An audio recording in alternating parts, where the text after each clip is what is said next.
یکی هست تو قلبم که هر شب واسه اون می نویسم اون خوابه، نمیخوام بدونه واسه اونه که قلب من این همه بیتابه.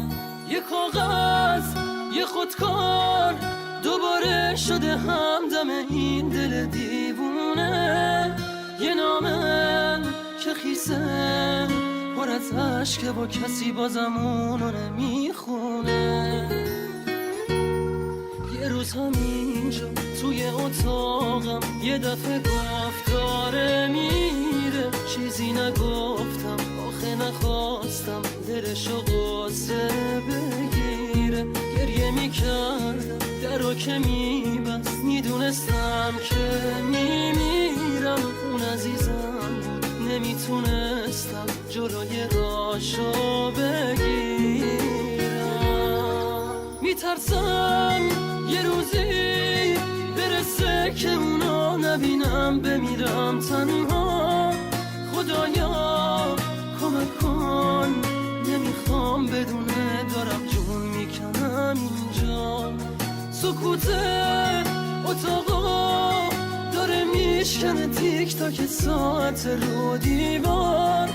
دوباره نمیخواد بشه باور من که دیگه نمیاد انگار.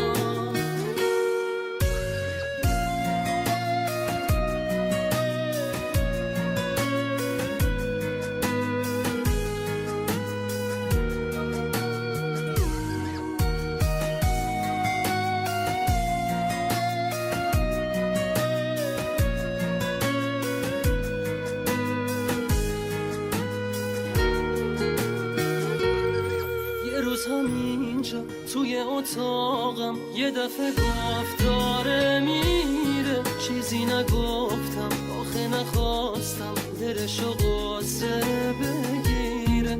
گریه میکردم درو که میبست، میدونستم که میمیرم. اون عزیزم بود نمیتونستم جلوی راشو بگیرم. یکی هست تو قلبم که هر شب واسه اون می نویسم اون خوابه، نمیخوام بدونه